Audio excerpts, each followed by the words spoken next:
تو شہر نبی کہتے ہیں ظالموں کا جواب حلم سے کیسے دینا چاہیے، یہ کربلا کا پیغام ہے. جاہلوں کو کس طرح خاموش رہ کر کے خاموش کرنا چاہیے، یہ کربلا کا پیغام ہے. اللہ اکبر. اندازہ فرمائے. لیکن آئیے اب ہم کربلا کی طرف چلنے سے پہلے تھوڑی سی تمہید آپ کے سامنے پیش کرتے ہیں. میدان کربلا کے اندر امام حسین گئے ہی تھے پیغام دینے کے لیے، لیکن آپ اندازہ فرمائیں. اللہ اکبر. جب کوئی لڑنے جاتا ہے تو وہ طاقتور فوج کو لے کر کے جاتا ہے. جب کوئی لڑنے جاتا ہے وہ ہتھیار لے کر کے جاتا ہے. جب کوئی لڑنے جاتا ہے تو وہ لوگوں کو پکارتا ہے، وہ لوگوں کو آواز دیتا ہے، وہ لوگوں کو سمیٹتا ہے، وہ لوگوں کو بلاتا ہے. لیکن یہ کیسا امام ہے کہ جو جانے سے پہلے اللہ اکبر کس شان سے جا رہا ہے، لوگوں کو بلا نہیں رہا ہے بلکہ اس شان سے جا رہا ہے.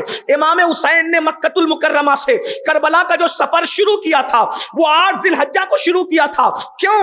اللہ اکبر. اس لیے کہ اگر امام حج کے بعد سفر شروع کرتے، آپ کی توجہ چاہتا ہوں، اگر واقعی کربلا سننے کے لیے آئے ہو تو پھر کربلا سن کر کے جانا. اور کربلا ہے کیا؟ لوگ کہتے ہیں کہ امام کا کسی نے ساتھ نہیں دیا. ظالموں، ساتھ دینے کی کیا بات ہے؟ میرے امام نے کسی کا ساتھ لیا نہیں. واللہ حسین اعظم اگر آواز لگاتے تو کربلا میں دل رکھنے کی جگہ نہ ملتی. اس کی وجہ یہ ہے، اللہ اکبر، ارے ان کے بیٹوں کے بیٹوں کے بیٹوں کے بیٹوں کے بیٹا 11ویں نمبر کا بیٹا قدم رکھنے کے لیے کہتا ہے قدمی حاضی علی رکبت کل ولی جلہ، میرا یہ قدم ہر ولی کی گردن پر ہے. تو شیخ محقق کہتے ہیں اتنے جمع ہو گئے کہ افق بھی بھر گیا.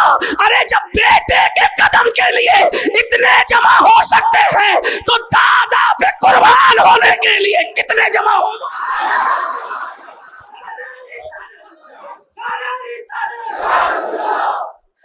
ارے کربلا تو کربلا ہے. لوگ کہتے ہیں کربلا میں لوگ آئے نہیں. میں نے کہا حسین پاک نے بلایا نہیں، ورنہ لوگ اسی حال کو دیکھ لے. حسین پاک کے نام پر 1400 سال کے بعد بلاؤ تو حال بے حال ہو جاتا ہے. بیٹھنے کو جگہ نہیں رہتی لوگوں کو. جس کے نام پہ غلام بلائے تو بیٹھنے کو جگہ نہ رہے. اگر وہ امام بلاتا تو کتنے آتے. لیکن امام حسین کا انتخاب ہے 8 ذی الحجہ کو جا رہے ہیں تاکہ کوئی آ ہی نہ سکے، کیونکہ سب احرام میں ہوں گے. وہ مینا کو جا رہے ہوں گے، حسین پاک میدان کربلا کو جا رہے. امام 25 حج پیدل چل کے کیے، 26واں بھی تو کر لیتے ہیں. لیکن مقصد ہے کسی کو لے کر نہیں جائیں گے. کیوں؟ اس لیے کہ توجہ کرنا، اب کربلا کھل رہا ہے. کربلا ہے کیا؟ جب بھی کوئی باپ بڑا باپ دنیا سے جانے لگتا ہے تو اس کو اپنی اولاد کی فکر ہوتی. اگر وہ باپ استاد ہے تو وہ شاگردوں سے چاہتا ہے کہ میری اولاد کا خیال رکھنا، پھر اولاد اچھی ہو یا اچھی نہ ہو. ہر باپ کو اولاد کی فکر ہوتی ہے. استاد ہے تو شاگردوں کو کہے گا میرے بچے کا خیال رکھنا، پیر ہے تو مریدوں کو کہے گا میرے بچے کا خیال رکھنا. اسی طریقے سے اور قیاس کر لیں.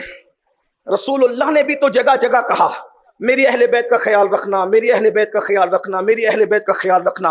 حجۃ الوداع کے خطبے میں میری اہل بیت کا خیال رکھنا، غدیر خم میں میری اہل بیت کا خیال رکھنا، مسجد نبوی کے منبر پہ میری اہل بیت کا خیال رکھنا. جگہ جگہ کہا، جگہ جگہ کہا. یہاں تک کہا تم پر میری آل کی محبت لازم ہے، میرے بعد میری اولاد کی محبت کے معاملے میں میرے نائب بننا، میرے خلیفہ بننا. یعنی جیسے میں محبت کرتا ہوں تم بھی محبت کرنا. اللہ اکبر. ایک مقام پر فرمایا میں تمہیں اللہ سے ڈراتا ہوں اہل بیت کے بارے میں. ایک مقام پر فرمایا میرے بعد اللہ تمہیں آزمائے گا میری اہل بیت کے بارے میں. خوب کا اہل بیت اہل بیت اہل بیت اہل بیت اہل بیت. کوئی یہ چھوٹی سوچ کا آدمی سوچ سکتا تھا جیسے ہر باپ کو اولاد کی فکر ہوتی ہے تو معاذ اللہ رسول اللہ کو بھی اپنی اولاد کی فکر ہو گئی. حضور بھی اولاد کی محبت معاذ اللہ مسلط کرنے لگے. کوئی سوچنے والے کچھ بھی سوچ سکتے ہیں. تو امام عالی مقام کربلا جا کر میدان کربلا میں دکھانا چاہتے کہ ہم ہیں کون لوگ. یعنی زبردستی ہماری محبت مسلط نہیں کی گئی. ہمیں دیکھو، دنیا کو دکھایا میدان میں آ کر. یہاں جتنے بڑے بڑے علماء اور پیر لوگ بیٹھے ہوئے ہیں آپ ان کو دیکھتے ہیں، لیکن صبح دیکھتے تو شام نہیں دیکھ پاتے، شام دیکھتے تو صبح نہیں دیکھ پاتے. ان کو دیکھتے تو ان کے بچوں کو نہیں دیکھ پاتے، ان کے بچوں کو کوئی دیکھ لے تو ان کی بیوی کو نہیں دیکھ پاتے. لیکن اللہ کی شان، وہ شر میں خیر لاتا ہے چونکہ وہ بے نیاز ہے. وہ حضرت ایوب کو بیماری دے کے بتاتا ہے کہ میرا ایوب ہے کیا. وہ خلیل کو خواب میں بتا کر کے کہتا ہے کہ جب بچہ ذبح کر دے تاکہ پتا چلے کہ میں نے خلیل کیوں بنایا. حبیب کو پتھر مروا کر کے پھر دعائیں دلوا کر کے بتاتا ہے کہ اس کو حبیب کیوں بنایا. تو اہل البیت کو کربلا میں بلوایا.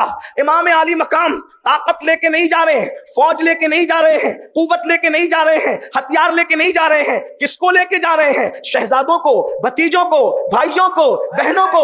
کیوں لے کے جا رہے ہیں؟ فرمایا میدان میں رہیں گے, میدان میں رہیں گے تو دنیا کو پتا چل جائے گا, اپنوں کو بھی پتا چلے گا, بیگانوں کو بھی پتا چلے گا کہ ہماری محبت یوں ہی مسلط نہیں کی گئی, ہم ہیں اس قابل, ہم ہیں اس لائق, ہماری شان ہی ایسی تھی, اسی لیے رسول اللہ نے ہماری محبت کو تم پر فرض کیا ہے. اور اس کے بعد اللہ اکبر, کہیں سنا کہ 72 کو مارنے کے لیے 22,000 کا لشکر آتا ہے. گویا کہ ہمارا تو ایمان ہے خیر ہی و شر ہی من اللہ تعالی. دشمن کے دل میں کون ڈال رہا ہے کہ 22,000 بھیجو؟ کیوں؟ اس لیے کہ تو 22,000 بھیجے گا, یہ سب تو لڑنے کے لیے کام نہیں آئیں گے. 22,000 لوگوں کے ماتھے میں 44,000 آنکھیں ہوتی ہے. 3 دن تک کے کربلا میں 44,000 آنکھیں رات اور دن کو دیکھے گی کہ اہل بیت کا کردار کیا ہے. ارے کربلا کو کربلا والوں نے صرف 2 لوگوں نے بیان کیا, کربلا کو کربلا والوں نے صرف 2 لوگوں نے بیان کیا. ایک تو سیدہ زینب ہے, ایک تو امام زین العابدین ہے. لیکن جتنے واقعات ملتے ہیں وہ سب یزیدی لشکر بیان کر رہا ہے. اور جب دشمن کوئی گواہی دے تو دشمن کی گواہی زیادہ معتبر ہوا کرتی ہے. امام علی مقام کربلا میں بہنوں کو لا رہے ہیں, کربلا میں بیویوں کو لا رہے ہیں, کربلا میں بچوں کو لا رہے ہیں تاکہ دیکھ لو حسین کا کردار تو بے داغ ہے, حسین کے بچوں کا کردار کیسا ہے. اللہ اکبر. 18 سال کا علی اکبر تو بے داغ ہے, لیکن 6 مہینے کے علی اصغر کی مثال بھی کوئی لا کر کے پیش نہیں کر سکتا. دیکھ لو, کرو. کربلا میں دکھانے آئے تھے اپنے آپ کو اور کہا مرد تو مرد ہے. ہماری بیٹیوں کو بھی دیکھو, دیکھو اس اعتبار سے کہ ان کا کردار کیا ہے, کیا ہے. سیدہ زینب کو دیکھا گیا, شرم خیر ہے. سیدہ سکینہ کو دیکھا گیا, اب کیسے دکھایا, اب اس کو ذرا دیکھ. میدان کربلا میں آئے, اب آنے کے بعد تھوڑا پیغام کربلا پر توجہ.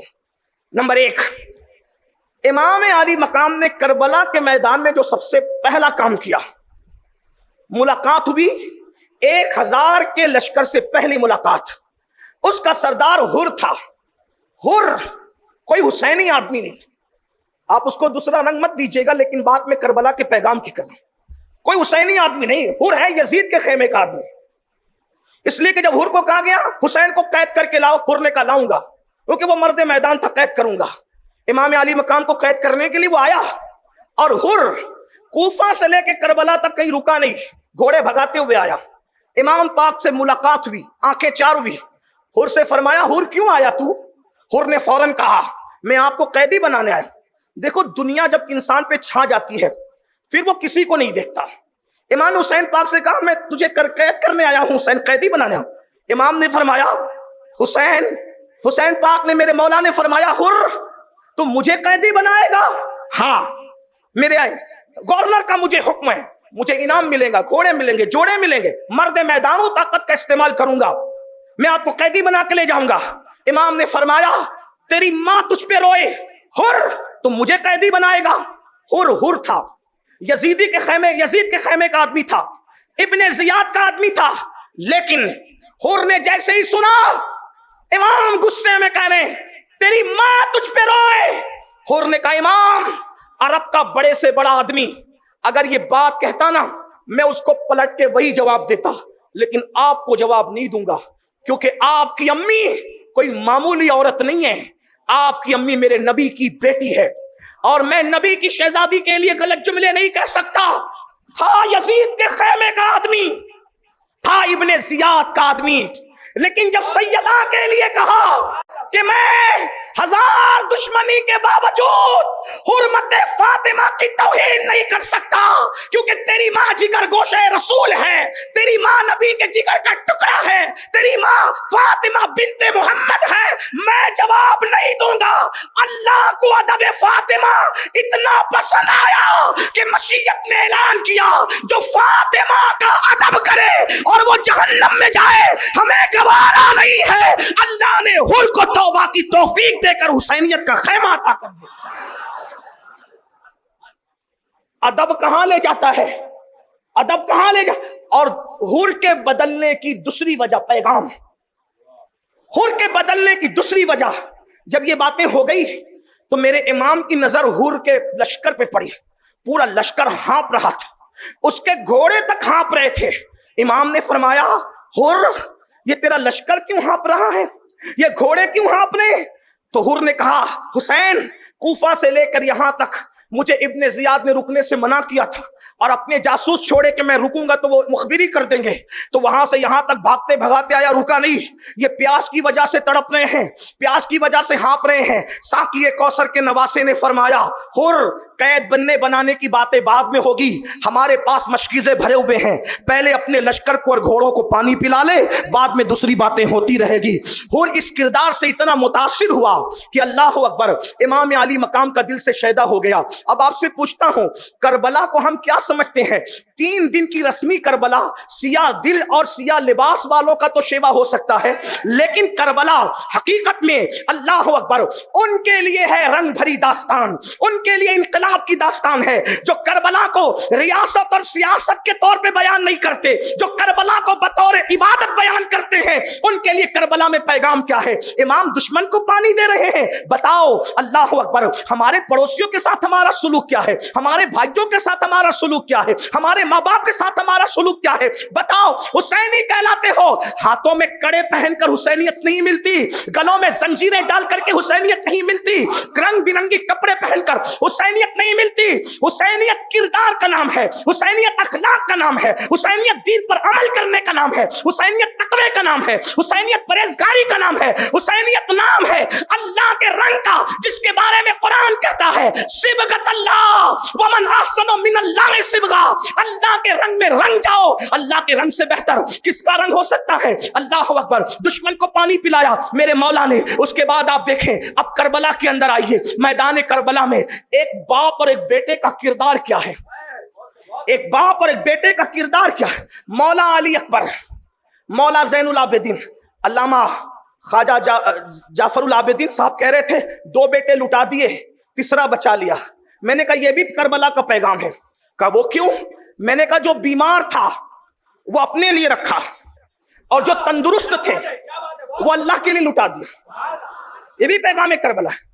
اور قدرت نے میرے سرکار سید سجاد کو بیمار اسی لیے کر دیا ہوگا کہ امام حسین کے مزاج سے قدرت واقف ہے کہ اگر اس کو بھی صحت دوں گا تو یہ نسل کی پرواہ نہیں کرے گا, یا اس کو بھی قربان کر دے. بیماری بہانہ بن گئی سید سجاد کے وجود کے بچانے کی. آج ہم اللہ کے لیے کیا قربان کر رہے ہیں؟ باسی کھانا اللہ کے نام پہ دو, پھٹے ہوئے کپڑے اللہ کے نام پہ دو, ٹوٹی ہوئی چپلیں اللہ کے نام پہ دو, پھٹی ہوئی نوٹیں اللہ کے نام پہ دو, اور اچھا اچھا اپنے لیے رکھو. مولا حسین کربلا سے پیغام دے رہے اچھا اللہ کے لیے دے دو. ارے وہاں تو اچھے سبھی تھے, لیکن بیمار کی بات کر رہا ہوں. بیمار اپنے لیے رکھ لیا, بیمار اپنے لیے رکھ لیا, اور قربان کس کو کیا؟ سارے بیٹوں میں جو سب سے خوبصورت تو سبھی تھے نا, خوبصورت سبھی تھے, لیکن کوئی روایت یہ نہیں ملتی کہ امام زین العابدین ہم شبیہ رسول تھے. روایت یہ نہیں ملتی کہ علی اصغر ہم شبیہ رسول تھے. ہم شبیہ رسول کی روایت صرف شہزادہ مولا علی اکبر کے لیے ملتی ہے, امام نے جس کے سر پہ شہادت کا تاج رکھا ہے. ارے لوگو, شادی کا دولہا بناتے ہوئے تو ہر باپ تمہیں نظر آئے گا, جس نے شہادت کا دولہا بنایا ہے اسے تاجدار کربلا حسین ابن علی کہتے ہیں.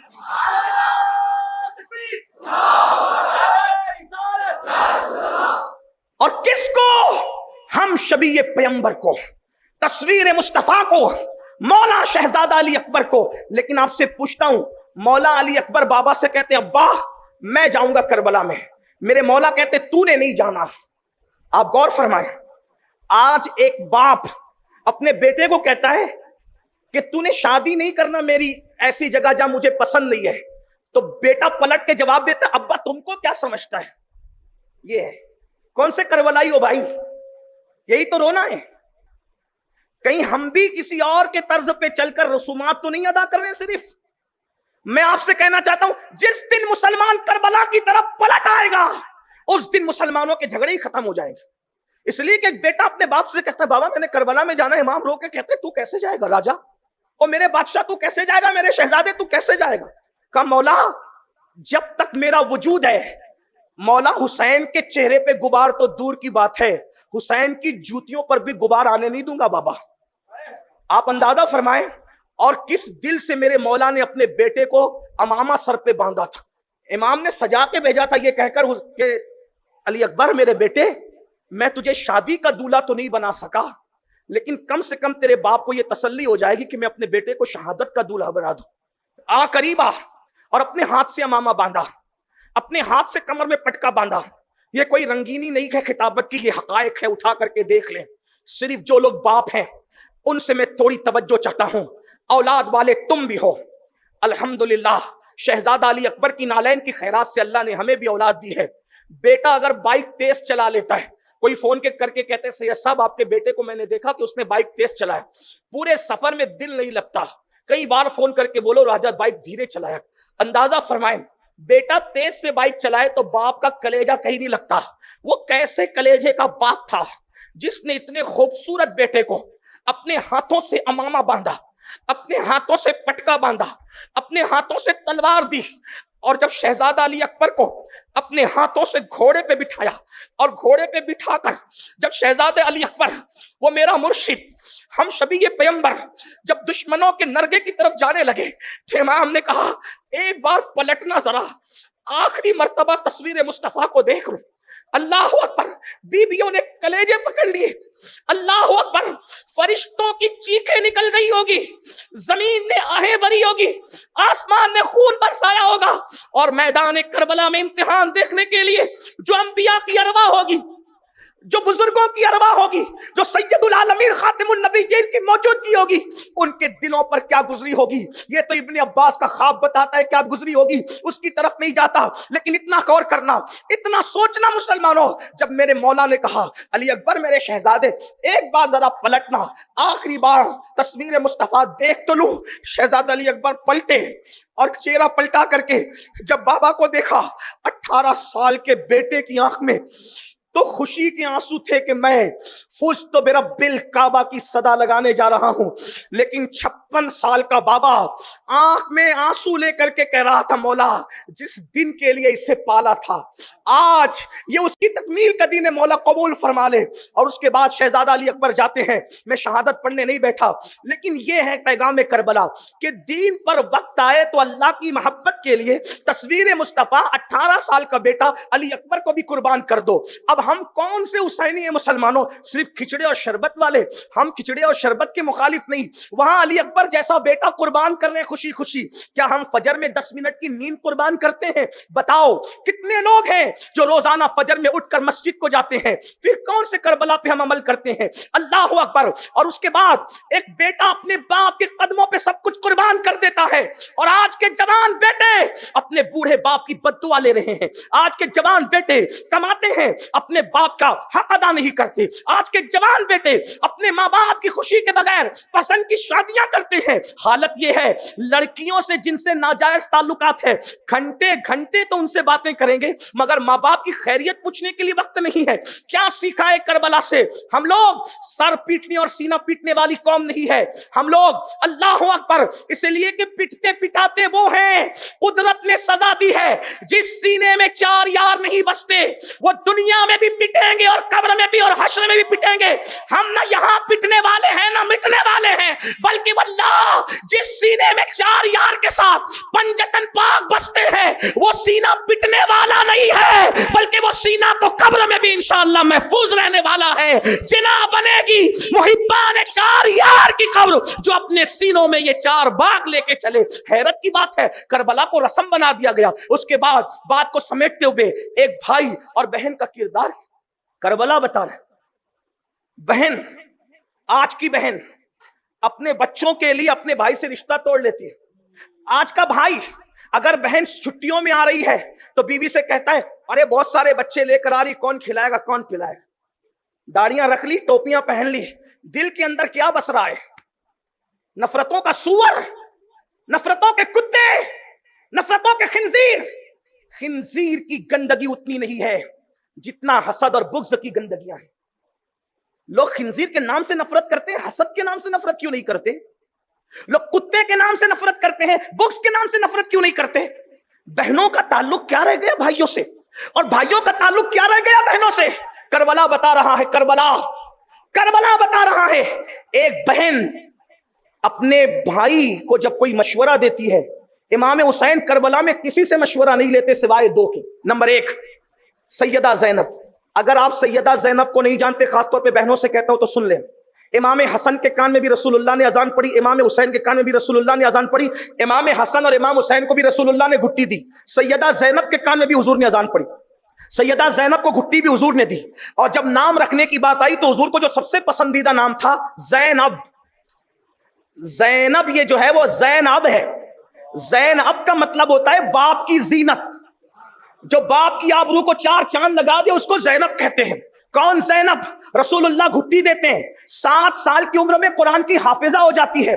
کوفہ میں سب سے پہلے جس نے عورتوں میں تفسیر قرآن بیان کی اس کو زینب بنت علی کہتے ہیں. یہ ہے سیدہ زینب. اور بھائی کو جو مشورہ دیتی ہے, بھائی کبھی مشورہ نہیں کاٹتے بہن کا, تو پہلا مشورہ بہن سے اور دوسرا مشورہ سوتیلے بھائی عباس ابن علی سے, جسے ہم سنی غازی عباس علمدار کہتے ہیں. آپ غور کریں, سوتیلے بھائیوں سے مشورے نہیں لیے جاتے, لیکن امام حسین سوتیلے بھائی سے مشورہ لے رہے ہیں اور بتا رہے ہیں کہ وہ اور سوتیلے بھائی ہیں جو سوتیلے بھائیوں کو کنویں میں ڈالتے ہیں. یہ حسین کا بھائی عباس ہے جو اپنے حسین کے لیے اپنا سب کچھ قربان کر دیتا ہے. اندازہ فرمائیں. اور پھر بہن اپنے بھائی کے پاس آ کے کہتی ہے حسین سب کچھ لٹ گیا, میرے 2 بچے بچے ہیں, میرے بچوں کو جانے دیجیے. مولا حسین کہتے ہیں بہن اور کیا امتحان لوگی, یہ میں ننے بچے اونا محمد جائیں گے. تو سیدہ کیا کہتی پتہ ہے, حسین امی کے سامنے مجھے رسوا مت ہونے دو. اگر قیامت میں سیدہ نے پوچھا میرا لال جا رہا تھا تیرے لال کیوں بچے تھے, تو میں کیا جواب دوں گی؟ ماں کو سرخرو, ماں کی بارگاہ میں مجھے سرخرو کر دو. کیوں؟ جب ماں کا سامنا ہوگا تو میں ماں سے کہوں گی ماں تیرے لال پر میں نے اپنے لالوں کو قربان کر کے اپنی گود اجاڑ دی. اور اس کے بعد ایک بہن اپنے بھائی کے لیے گود اجاڑ رہی ہے, وہ شہادت بھی نہیں پڑھتا, لیکن جب دونوں ننھے شہزادوں کی لاشیں آتی ہے تو جب زینب نے بیٹوں کو بھیجا تھا, جملے پہ توجہ کرنا, پیغام کربلا, سیدہ زینب نے جب بیٹوں کو بھیجا تھا تو وہ زینب بنت علی تھی, وہ زینب بنت فاطمہ تھی. لیکن جب دونوں شہزادوں کی لاش آئی تو دونوں کو لپٹ کر کے رو رہی تھی اور ہچکیاں بن گئی تھی. جب لاشوں کو دیکھا تو زینب صرف ماں تھی, ماں, اور ایک ماں اپنے بچوں کو لپٹ لپٹ کے رو رہی تھی اور دنیا کی بہنوں کو پیغام دے رہی تھی کہ بہن اور بھائی کے رشتے کی اہمیت کیا ہوتی ہے. اندازہ فرمائیں ہم نے کربلا سے سیکھا کیا ہے. آج گھر گھر میں آگ لگی ہے, گھر گھر میں طوفان بدتمیزی ہے, بھائی کی بہن سے نہیں بنتی, بہن کی بھائی سے نہیں بنتی. یہ میں دنیا داروں کی بات نہیں کر رہا ہوں, جہاں بہت زیادہ دینداریوں کا دعویٰ ہے وہاں بھی یہ ماحول ہم اپنی آنکھوں سے دیکھ رہے ہیں. سگے بھائی نے سگے بھائی پہ کیس کر دیا ہے, سگی بہن نے سگے بھائی پہ کیس کر دیا ہے, اور بھتیجے تو طوفان بدتمیزی بپا کرتے ہیں. لیکن کربلا میں ایک بھتیجا ایسا بھی ہے جو چچا کے پاس آتا ہے اور آ کے کہتا ہے چچا میں نے بھی میدان کربلا میں جانا ہے. امام کہتے ہیں بس کرو, کتنا مجھ سے امتحان لوگے, کیا بھائی کی نشانی بھی مٹا دوں؟ حضرت سیدنا شہزادہ امام قاسم نے کہا چچا مجھے جانے دو. چچا کہتے ہیں نہیں تم نہیں جاؤ گے. روتے ہوئے آئے اور پھوپھی زینب سے جو جملہ امام قاسم نے کہا وہ امام حسین کے کردار کی عکاسی کرتا ہے. میں کردار امام حسین بھی پڑھنا چاہتا ہوں لیکن پہلے اس کو سن لیں. سیدہ زینب سے کہا پھوپھی میری خبر لو. کس نے؟ امام قاسم. پھوپھی میری خبر لو. پھوپھی بڑی کیا ہوا؟ پھوپھی آج میں یتیم ہوں, آج یتیم ہوا. غور فرم امام قاسم کے جملے, پھوپھی امی میں آج یتیم ہو گیا. پھوپھی نے کہا کیسی بات کرتا ہے بیٹا, آج یتیم ہو گیا؟ حالانکہ امام حسن کی شہادت کو 10 سال سے زیادہ بیت چکے تھے, لیکن کربلا میں امام قاسم کہہ رہے پھوپھی امی آج تیرا قاسم یتیم ہو گیا. پھوپھی نے سینے سے لگا کہا آج یہ کیوں کہہ رہا ہے؟ کہا ماں, پھوپھی ماں, جس دن سے میرا بابا حسن دنیا سے گیا ہے میرے چچا حسین نے مجھے کبھی احساس بھی نہیں ہونے دیا کہ باپ کے جانے کا غم کیا ہوتا ہے. میں نے جو کہا جملے پورے ہونے سے پہلے میری ہر ہٹ پوری کی. آج میرا چچا مجھے نہیں کہہ رہا ہے. کیا نہیں کہا؟ میں نے شہادت مانگی, چچا نے نہیں کہہ دیا. آج چچا نے نہیں کہا تو میں سمجھ گیا کہ آج تیرا قاسم یتیم ہو گیا. اور اس غم میں روتے روتے جب ہاتھ بازوؤں پر پہنچا تو مشہور روایت کے مطابق بازو پر ایک تعویذ تھا. کچھ محققین اس کے بارے میں بات کرتے ہیں, لیکن میں اپنے قدیم علماء پہ اعتماد کرتے ہوئے گفتگو کر رہا ہوں. اللہ اکبر. بازو پر ہاتھ پہنچا. امام قاسم کو 28 صفر کی وہ تاریخ یاد آ گئی جب اللہ امام حسن شہید ہو رہے تھے. اور حسن مجتبی کی شہادت کیا تھی؟ اللہ اکبر. ہیرا پیس کر حسن مجتبی کو پلا دیا گیا تھا. امام حسن 40 دن تک الٹیاں کرتے رہے اور دست کرتے رہے تو الٹیوں کے اندر آنت کٹ کٹ کے گرا کرتی تھی. اور اسی طرح اللہ اکبر, اسی طرح پاخانے کے ذریعے سے بھی امام حسن کی آنتیں کٹ کٹ کے گرا کرتی تھی. اس کٹتی ہوئی آنتوں میں چہرے کو ہلا کر دیا. امام حسن نے کہا تھا بھیا حسین دیکھو تو میرا چہرہ کیسا ہے. تو کہا آپ کا چہرہ تو قحط کی تکلیفوں سے, زہر کی تکلیفوں سے ہرا ہو گیا. تو حضرت امام حسن پاک نے کہا تھا نانا کی حدیث یاد کرو, سرخ اور سبز کی بات نانا نے کی تھی نہیں کی تھی. یہ وہی سبزی ہے جس کی طرف نانا نے اشارہ کیا تھا, اور سرخی کے لیے آپ تیار رہیں. اللہ اکبر. اس کشمکش میں جب امام حسن مجتبی سید الصابرین اپنے زمانے کا رحمت للعالمین کے گود کا پالا جب دنیا سے جانے لگا تو کاغذ قلم منگا کر کے ایک کچھ لکھا, اور لکھنے کے بعد کہا قاسم یہ جب تجھ پر بہت مصیبت کا وقت آئے تو یہ بازو پہ تعویذ باندھ لینا, اس وقت پڑھ لینا. اللہ اکبر. امام قاسم نے باندھ لیا. ان سالوں میں امام حسین نے اتنی خوشیاں دی بھتیجے کو, اتنا پیار دیا بھتیجے کو کہ یتیمی کا احساس نہیں ہونے دیا. غم کسے کہتے ہیں امام قاسم کو پتا نہ تھا, لیکن جب چچا نے کہا تم نہیں جاؤ گے میدان میں تو اس وقت یتیمی کے احساس نے بازو کے بندے ہوئے تعویذ کو کھولنے پہ مجبور کیا. کھول کر کے تعویذ پڑھا تو لکھا تھا میرے نور عین, میری آنکھوں کا چین, میری آنکھوں کی ٹھنڈک, قاسم بن حسن میں جانتا ہوں آج تم میدان کربلا میں ہوں گے. یہ میری وصیت ہے, میرے بھائی پر اپنی جان کو قربان کر کے نانا کی بارگاہ میں مجھے سرخ روح کر دینا. جب یہ تحریر پڑھی تو پھر پھوپھی سے کہا پھوپھی امی جب میرا بابا مجھے شہادت کی سند دے گیا اب مجھے کون روکے گا. اس کے بعد گئے چچا اب بھی آپ روکیں گے مجھے, اب بھی آپ روکیں گے, یہ میرا بابا مجھے شہادت کی سند دے گیا. امام نے اس وقت روتے ہوئے کہا اپنی نسل میرے قدموں پہ مٹانے کی نصیحت کرنے والے حسن, مظلوم حسین دعا کرتا ہے کہ جب تک کہ کائنات قائم رہے اللہ نسل حسن کو قیامت تک کے قائم رہنے کا شرف عطا فرمائے. اسی لیے آپ دیکھیں کہ امام مہدی جو تشریف لائیں گے ماں کی طرف سے حسینی ہوں گے لیکن باپ کی طرف سے حسنی ہے. اندازہ کریں, اندازہ فرمائیں, یہ دعائیں حسین پاک کی برکت ہے. کس کی نسل بچے گی کس کی نہیں بچے گی کوئی گارنٹی نہیں, لیکن نسل نبی باقی رہے گی قیامت تک, اس کی گارنٹی رسول اللہ نے عطا فرمائی. امام قاسم قربان ہو گئے. آپ سے پوچھتا ہوں آخر امام حسین کا کردار کیسا ہوگا کہ بھتیجے محبت کر رہے ہیں, سوتیلے بھائی محبت کر رہے ہیں, بہنیں محبت کر رہی ہیں, بیویاں, اور دشمن بات سمیٹتے ہوئے دشمن. امام حسین میدان میں بار بار کیا کہتے ہیں, میں نے جھوٹ بولا ہو تو بتاؤ, کسی کا مال کھایا ہو تو بتاؤ, کسی کو قتل کیا ہو تو بتاؤ, میں نے کوئی برائی کی ہو تو بتاؤ. آپ سے پوچھنا چاہتا ہوں دشمن سے کہہ رہے ہیں جھوٹ بولا ہے تو بتاؤ, دشمن چپ ہے, یعنی دشمن بھی کہہ رہا ہے ہم حسین کے خلاف تو کھڑے ہیں مگر حسین نے کبھی جھوٹ نہیں بولا, حسین پاک نے کبھی ناحق کسی کا مال نہیں کھایا, حسین پاک نے کبھی کسی کو قتل ناحق نہیں کیا, حسین پاک نے کبھی کسی کا دل نہیں دکھایا. یہ 3 مرتبہ خطبہ دیا امام حسین نے اور کہا بتاؤ میرے کردار میں کوئی کمی ہو تو. یہ مولا حسین کربلا سے بتا رہے ہیں اتنا عظیم کردار ہوتا ہے. اور آخری بات کر جاتے جاتے کہ جب سب شہید ہو گئے, پیغام کربلا, سب شہید ہو گئے, لاشوں پہ گھوڑے دوڑ گئے, بیویوں کے دوپٹے چھین لیے گئے. یہ بڑی غریب سادہ و رنگی ہے داستان حرم, نہایت اس کی حسین ابتدا ہے اسماعیل. کتنی رنگین سی داستان ہے, کتنی سادہ سی داستان ہے. لاشوں پہ گھوڑے دوڑ گئے, بیویوں کے دوپٹے چھین لیے, ننھے ننھے بچوں کو پیاس سے تڑپایا گیا, اور اس کے بعد ہاتھوں میں بیویوں کے ہتکڑیاں ہیں, پیروں میں بیڑیاں ہیں, اونٹوں کی ننگی پیٹھ پر ان کو بٹھایا گیا ہے جن پر نماز میں درود پڑھا جاتا ہے, جن کے حجروں میں جبریل بھی اجازت کے بغیر نہیں آتے, بے اجازت ان کے گھر جبریل بھی آتے نہیں. قدر والے جانتے ہیں قدر شان اہل بیت.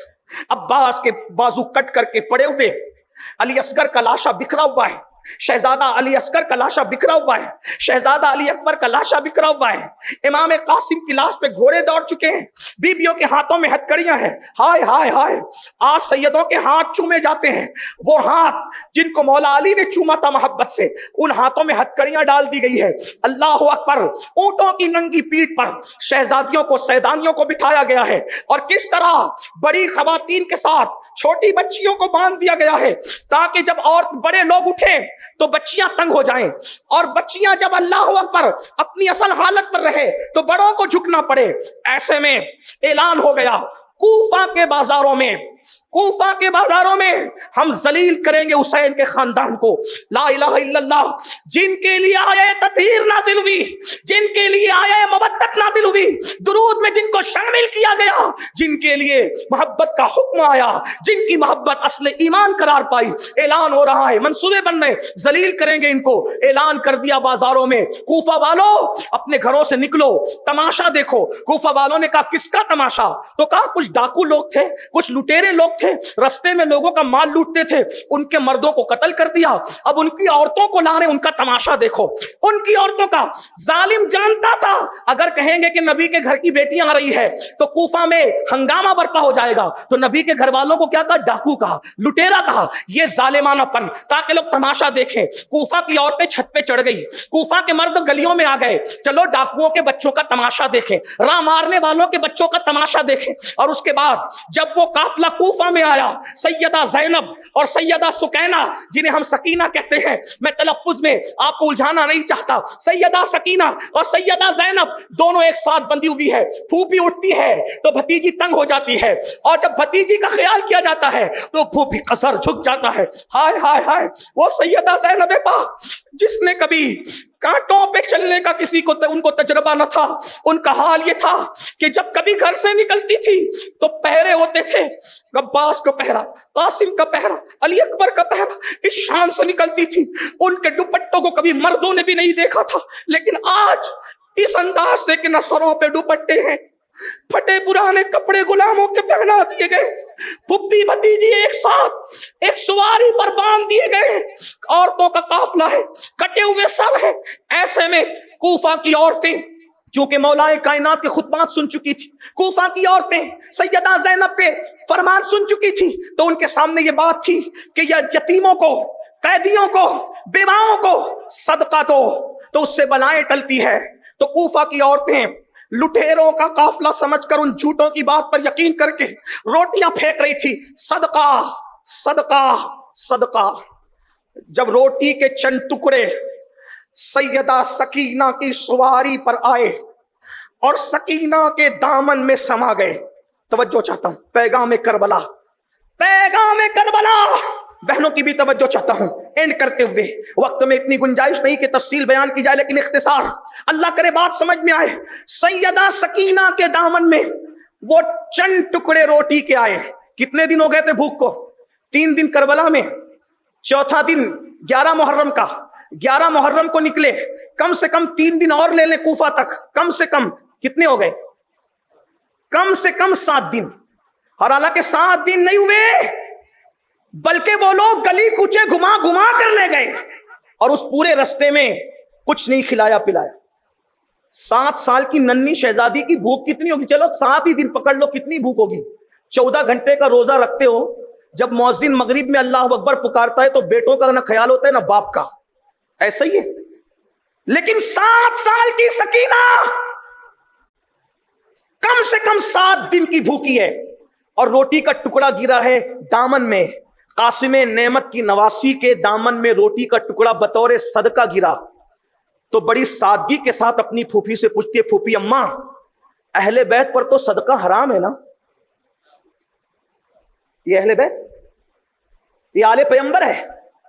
7 سال کی بچی کی تربیت, 7 سال کی بچی کا احساس, پھوپھی اماں آل نبی پر تو صدقہ حرام ہے نا؟ تو اگر آل نبی 7 دن بھوکے رہیں تو کیا ان کے لیے صدقہ حلال ہو جاتا ہے؟ کیا اب ہم صدقہ کھا سکتے ہیں؟ سیدہ زینب نے کہا واللہ رخصت پر عمل کرنے والے تو صدقہ کھا سکتے ہیں، لیکن جو عزیمت کی راہوں کے مسافر ہیں ان کو بھوکے مر جانا گوارا ہے، لیکن اب بھی ہم صدقے کو ہاتھ نہیں لگائیں گے۔ اور اس کے بعد کہا او ظالموں، ہم لٹیروں کے بچے نہیں ہیں، ہم تو آل محمد ہیں، ہم پہ صدقہ حرام ہے، ہم صدقہ دینے والے ہیں، ہم صدقہ کھانے والے نہیں ہیں۔ اور اس کے بعد فرمایا صدقہ کسی اور کو کھلانا، ہمیں صدقہ نہ کھلاؤ۔ پیغام کربلا، توجہ، صدقہ حرام ہے، سب پر نہیں، توجہ، صدقہ حرام ہے سب پر نہیں، صرف آل نبی پر۔ لیکن اگر یہ صدقہ حرام جان بچانے کے لیے کوئی کھانا چاہے تو علماء کہتے ہیں جان بچانے کے لیے تو اجازت ہے۔ توجہ، صدقہ ناپاک نہیں ہوتا، صدقہ ناپاک نہیں ہوتا، صدقہ پاک ہوتا ہے۔ اگرچہ وہ مال کا میل کہلاتا ہے لیکن پاک ہوتا ہے، دوسرے کھا سکتے ہیں نا، صرف آل نبی نہیں کھا سکتے۔ لیکن سیدہ سکینہ 7 دن کی بھوکی، وہ 7 سال کی شہزادی، بھوکے رہنا گوارا ہے، صدقہ کھانا گوارا نہیں ہے۔ آپ سے پوچھتا ہوں اے کربلا والے کہلانے والے، اے کربلا کے شہدائی کہلانے والے مسلمان، صدقہ صرف آل نبی پہ حرام ہے، سب کے لیے حلال ہے، ہر مسکین کے لیے، لیکن سود تو ہر مسلمان کے لیے حرام ہے۔ سکینہ صدقہ نہیں کھا رہی ہے 7 دن کی بھوک کے باوجود، اور تم مسلمان ہو کر اور سنی مسلمان ہو کر اور حسینیت کا دعویٰ کر کے سود کس منہ سے کھا رہے ہو؟ پیٹ بھرا ہے پھر بھی سود کھا رہے ہو۔ اور یاد رکھنا سود کھانا بھی حرام ہے اور سور کھانا بھی حرام ہے، لیکن سور کھانے سے برا سود کھانا ہے۔ کیوں؟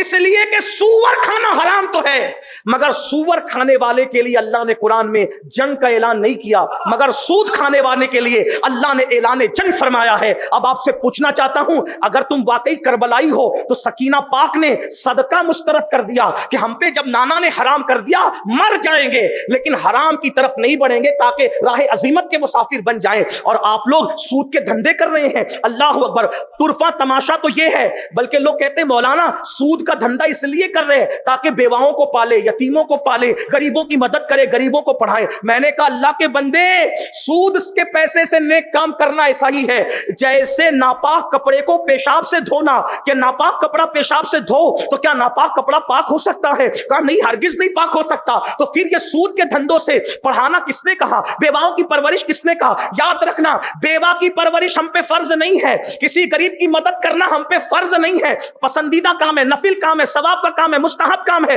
لیکن سود سے بچنا ہم پہ فرض ہے۔ یہ سارے غلط رستے نہ نکالو اور سن لو، میرے آقا نے ارشاد فرمایا جب میری امت میں سود عام ہو جائے گا تو اس وقت تو اللہ ان پر ظالم حکمراں مسلط کرے گا جو ان کی گردنیں اتار دے گا، ان پہ ظلم کرے گا، ان پہ زیادتی کی جائے گی، ان کے نیکوں کی دعا قبول نہیں کی جائے گی، ان کو تباہ کر دیا جائے گا، بارش روک دی جائے گی، اناج میں قلت کر دی جائے گی، قحط سالی کر دی جائے گی۔ میرے عزیز، ہم نے کربلا کو پوری زندگی سنا لیکن کربلا کو کبھی سمجھنے کی کوشش نہیں کی، اس لیے پیغام کربلا کیا ہے؟ اگر 2 لفظوں میں کربلا بیان کر دی جائے تو پھر ہم اتنا ہی کہہ سکتے ہیں کہ کربلا یہ ہے کہ دین اہم ہے، دین پر سب کچھ قربان کر دو، دین کو کسی اور چیز پہ جو ہے وہ قربان مت کرو، اس لیے کہ دین وہ ہے، دین ہمیشہ باقی رہے گا، دین ہمیشہ زندہ رہے گا۔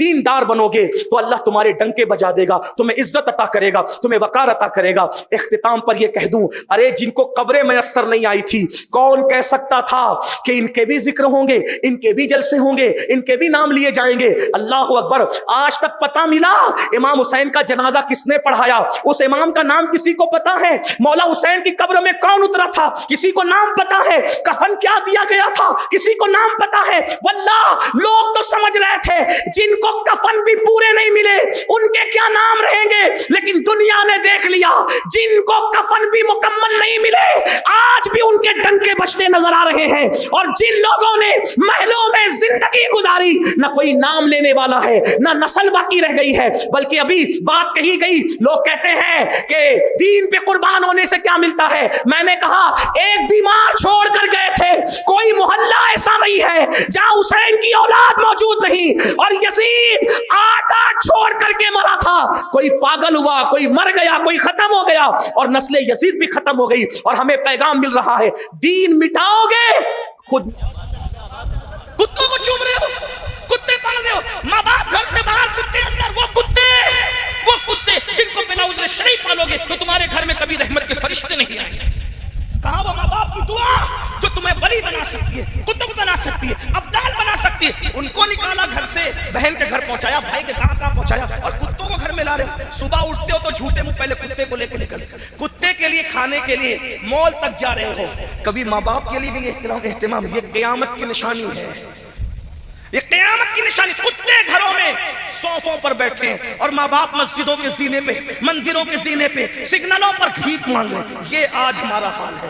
تباہ نہیں ہوں گے، برباد نہیں ہوں گے، رسوا نہیں ہوں گے۔ اللہ اکبر۔ ماں دوپٹے سے آنسو پوچھ کے رو رہی تھی، لیکن ایک بات یاد رکھنا، آگے بڑھنے سے پہلے میرے نبی نے فرمایا کما تدین تدان، تم جیسا کرو گے تمہارے ساتھ ویسے ہی کیا جائے گا۔ اپنے ماں باپ کو خون کے آنسو رلانے والوں، کسی لڑکی سے پیار ہوتا ہے اور ماں باپ کو دھوکہ دے دیتے ہو۔ ماں باپ کہتے ہیں بیٹا وہاں ہم نے رشتہ نہیں کرنا، تو کیا کہتے ہو؟ ارے تم لوگ کا دور چلا گیا، تمہیں کیا سمجھتا ہے؟ یہی کہتے ہو۔ یاد رکھنا، ماں باپ کو ناراض کر کے حج کو جاؤ گے تو خدا نہیں ملے گا، ماں باپ کو ناراض کر کے رشتے کرو گے تو کون سی خوشی مل جائے گی؟ ماؤں کو تڑپانے والوں، جو کونین کا والی ہے، وجہ تخلیق کائنات ہے، جب ان کو ماں یاد آتی ہے آپ کو بھی یاد آئے گی۔ بہت معافی کے ساتھ دو جملے سن لے، بات آگے بڑھنے سے پہلے۔ ہم لوگوں کے ہاتھ پاؤں چومنے والوں، ہمارے ہاتھ پاؤں چومنے سے تمہیں جنت نہیں ملے گی۔ ہماری دعوتوں میں گرم گرم کھانوں کا اہتمام کرنے والوں، کچھ نہیں ملے گا اگر تم نے ماں باپ کو ترسایا ہے تو۔ جاؤ اپنے ماں باپ کے ہاتھ چومو، اور پہلے ان کے ہاتھ چومو پھر ادھر آؤ، اور اگر وہاں ہاتھ نہیں چومتے تو یہاں ہاتھ پیر چومنے سے کچھ نہیں۔ تمہاری جنتیں تمہارے گھروں میں پڑی ہوئی ہے، تم انہیں چھوڑ کر کے ادھر ادھر بھٹک رہے ہو۔ علماء سے کہتے ہو سلیم میاں دعا کریں، ہاشم صاحب دعا کریں، امین القادری دعا کریں۔ یاد رکھنا ہماری دعائیں، کتنا بھی نیک پرہیزگار متقی ہو، ہماری دعائیں قبول بھی ہے، رد بھی ہے، لیکن جاؤ سند یافتہ سرٹیفائی دعا جو حضور نے بتائی ہے، فرمایا ماں باپ جب دعا کرتے ہیں ان کی دعا کبھی رد نہیں ہوتی۔ دعا والدہ لولدہ کدعاء لکم، تمہارے باپ کی دعا تمہارے حق میں ایسے ہے جیسے نبی کی دعا امتی کے لیے ہوا کرتی۔ ماؤں کو تڑپانے والوں، جو کونین کا والی ہے، وجہ تخلیق کائنات ہے، جب ان کو ماں یاد آتی ہے آپ کو بھی یاد آئے گی۔ بہت معافی کے ساتھ دو جملے سن لے، بات آگے بڑھنے سے پہلے۔ ہم لوگوں کے ہاتھ پاؤں چومنے والوں، ہمارے ہاتھ پاؤں چومنے سے تمہیں جنت نہیں ملے گی۔ ہماری دعوتوں میں گرم گرم کھانوں کا اہتمام کرنے والوں، کچھ نہیں ملے گا اگر تم نے ماں باپ کو ترسایا ہے تو۔ جاؤ اپنے ماں باپ کے ہاتھ چومو، اور پہلے ان کے ہاتھ چومو پھر ادھر آؤ، اور اگر وہاں ہاتھ نہیں چومتے تو یہاں ہاتھ پیر چومنے سے کچھ نہیں۔ تمہاری جنتیں تمہارے گھروں میں پڑی ہوئی ہے، تم انہیں چھوڑ کر کے ادھر ادھر بھٹک رہے ہو۔ علماء سے کہتے ہو سلیم میاں دعا کریں، ہاشم صاحب دعا کریں، امین القادری دعا کریں۔ یاد رکھنا ہماری دعائیں، کتنا بھی نیک پرہیزگار متقی ہو، ہماری دعائیں قبول بھی ہے، رد بھی ہے، لیکن جاؤ سند یافتہ سرٹیفائی دعا جو حضور نے بتائی ہے، فرمایا ماں باپ جب دعا کرتے ہیں ان کی دعا کبھی رد نہیں ہوتی۔ دعا والدہ لولدہ کدعاء لکم، تمہارے باپ کی دعا تمہارے حق میں ایسے ہے جیسے نبی کی دعا امتی کے لیے ہوا کرتی۔